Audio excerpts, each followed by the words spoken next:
नमस्कार, प्रणाम। हम गायक रीतिया चिलुआ आज आप सबके बीच में लेके आए हैं भक्ति सोहर गीत। और मेरा जो एल्बम आता है वो फाइनल म्यूजिक से आता है, हम आप सबसे पहले बता चुके हैं। तो उसका जो लिंक है हम डिस्क्रिप्शन में दे देंगे, आप सब जाइए उस लिंक को छूइए और अपने भाई पे प्यार आशीर्वाद बना के रखिएगा। और जिस किसी भाई को भी गाना लिखवाना है तो कमेंट बॉक्स में कमेंट करके ज़रूर बताइएगा और हम ज़रूर उसका रिप्लाई देंगे। और ऐसा ही अपने भाई पे प्यार आशीर्वाद बना के हमेशा रखिएगा। तो चलिए आज सुनते हैं भक्ति सोहर गीत। कहवा में जन्मे श्री राम जी, कहवा में कन्हैया जी जन्मे है।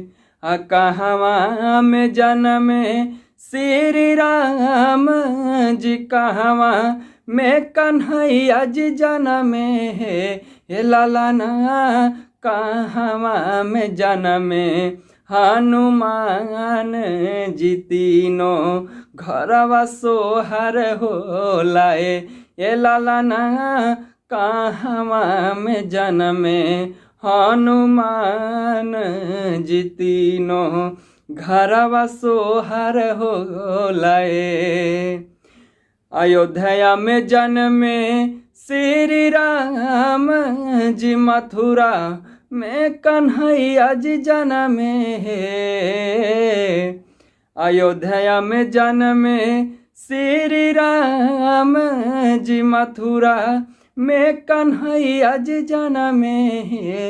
ये लालाना पर्वत पे जन्मे हनुमान जी, तीनों घरवा सोहर हो लाए। ये लालाना पर्वत पे जन्मे हनुमान जी, तीनों घरवा सोहर हो लाए। के करा के जन्मे श्री राम जी, के करा के कन्हैया जी जन्मे है। के करा के जन्मे श्री राम जी, के करा के कन्हैया जी जन्मे है। हे लालाना के करा के जन्मे हनुमान जी, तीनों घरवा सोहर हो लाए। ये लालाना के करा के जन्मे हनुमान जी, तीनों घरवा सोहर हो लाए। कौशल्या के जन्मे श्री राम जी, देवकी के कन्हैया जी जन्मे है। कौशल्या के जन्मे श्री राम जी, देवकी के कन्हैया जी जन्मे है। ये लालाना अंजनी के जन्मे हनुमान जी, तीनों घरवा सोहर हो लाए।